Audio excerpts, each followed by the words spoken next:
আল্লাহ তাআলা বলেছেন উদউনি আস্তাজিব লাকুম, তোমরা আমার কাছে চাও, আমি আল্লাহ রাব্বুল আলামিন তোমাদেরকে দেওয়ার জন্য প্রস্তুত আছি। তোমরা আমার কাছে চাও। আমরা অনেক সময় দোয়া করার জন্য আল্লাহ রাব্বুল আলামিনের কাছে কৃপণ হয়ে যাই, আল্লাহ রাব্বুল আলামিনের কাছে চাইতে পারি না।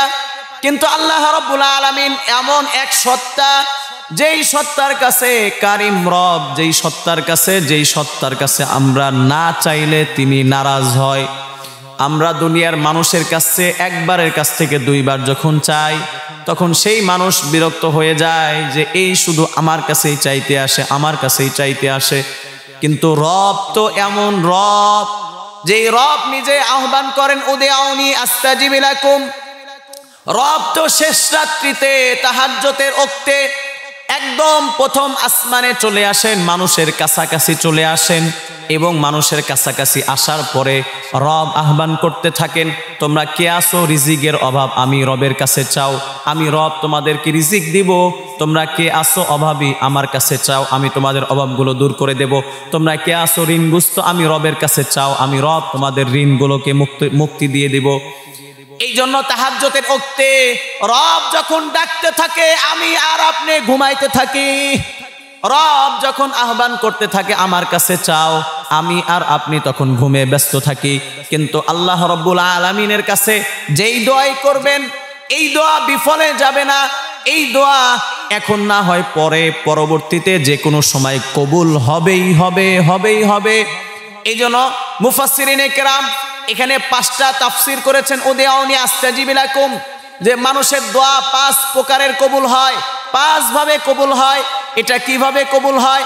1 নাম্বার হচ্ছে যে আপনি আল্লাহর কাছে একটা দোয়া করলেন, আল্লাহ আমাকে একটা মোটরসাইকেল দেন, আমার একটা মোটরসাইকেলের খুব প্রয়োজন, আমাকে একটা পালসার গাড়ি দেন। আল্লাহ রাব্বুল আলামিন খুশি হয়ে যান এবং সঙ্গে সঙ্গে ওটা দিয়ে দেন। এটা হচ্ছে 1 নাম্বার সুরত। 2 নাম্বার সুরত হচ্ছে আপনি আল্লাহ রাব্বুল আলামিনের কাছে চেয়েছেন একটা পালসার গাড়ি, কিন্তু আল্লাহ রাব্বুল আলামিন জানেন যে এই গাড়িটা এখন আপনার জন্য উপযোগী না, এই জন্য ওই দোয়াটা আল্লাহ রাব্বুল আলামিন গোপন করে রাখেন, এবং পরবর্তীতে যখন আপনার জন্য ওইটা উপযোগী তখন আল্লাহ তাআলা আপনাকে ওইটা দান করবেন। কারণ আল্লাহ তাআলা ভালো জানেন যে আপনি এখন পালসার গাড়ি দিলে একাই 80, 90, 100তে টান উঠাবেন, এবং কোথায় অ্যাক্সিডেন্ট করে পড়ে মাথা ফাটিয়ে পা ভেঙে পঙ্গু হয়ে পড়ে থাকবেন। এই জন্য আল্লাহ তাআলা জানেন যে এটা এখন আপনার জন্য বিপজ্জনক। আপনি আল্লাহর কাছে কিছু মাল চেয়েছেন, এটা আল্লাহর কাছে, এটা আল্লাহ জানে আপনার এটা এখন বিপজ্জনক। এই জন্য আল্লাহ তাআলা আপনাকে এখন এটা দিবেন না। এটা না দিয়ে পরবর্তীতে যখন এটা আপনি ভালো পথে, আপনার বয়স হয়ে যাওয়ার পরে, বয়স্ক মানুষ গাড়ি আস্তে চলায়, মালও হিসাব করে ব্যয় করে, যুবকরা তো মাল হিসাব করে ব্যয় করে না, গাড়িও আস্তে চালায় না। বিশেষ করে যখন গাড়ির পিছনে মেয়ে থাকে তখন গাড়ির স্পিড আরো বেড়ে যায়। এই জন্য রব ওই সময় দোয়া কবুল না করে এটা কিছুদিন পরে করেন, যে সময় আপনার জন্য উপযোগী ওই সময় দান করেন।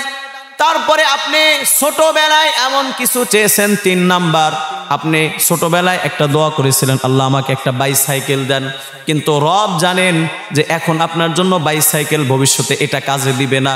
এই জন্য আপনার ওই দোয়াগুলোকে রব গুছিয়ে রাখেন, এমনভাবে আপনাকে দেন টয়োটা করোলা গাড়ি আল্লাহ তাআলা দিয়ে দেন, কারণ জানে যে আপনার ভবিষ্যতে সরকারি চাকরি হবে।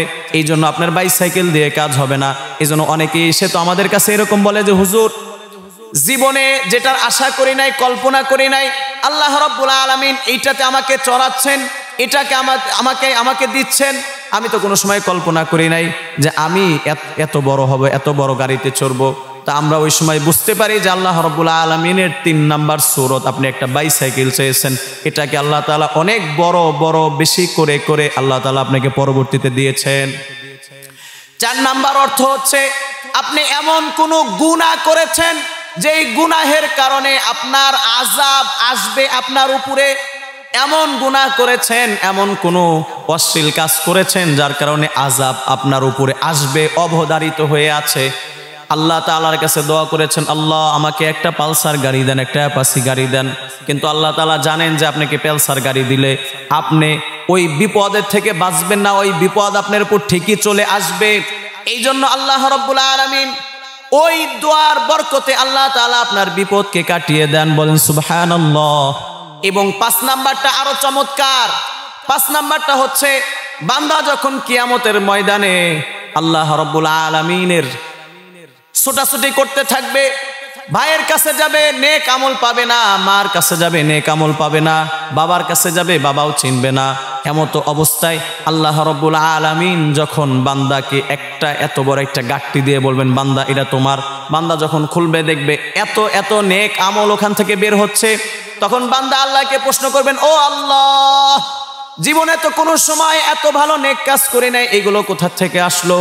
আল্লাহ রাব্বুল আলামিন তখন বান্দাকে বলবেন, তুমি ওই দিন একটা পালসার গাড়ি চেয়েছো, আমি তোমাকে ওই পালসার গাড়িটা দুনিয়াতে দেই নাই, ওই সময়েও দেই নাই, তারপরেও দেই নাই, ওটার থেকে ভালোটাও দেই নাই, কোনো বিপদ আপদও তো তোমার দূর করি নাই।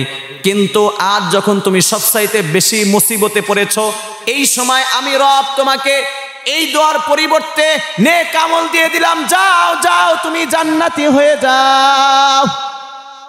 এই জন্য আমাদের বেশি আল্লাহ রাব্বুল আলামিনের কাছে দোয়া করতে হবে। দোয়া করলে কোনো দোয়াই বিফলে যাবে না, যে যেভাবে চাবে আল্লাহ তাআলা তাকে সেভাবে দিয়ে দিবেন। Presents by Kuakata media centre. হক্কানি আলেমদের নিত্য নতুন ভিডিও পেতে আমাদের চ্যানেলটি সাবস্ক্রাইব করুন। কুয়াকাটা মিডিয়া সেন্টার, ইসলামিক বিনোদনের বিশ্বস্ত সঙ্গী।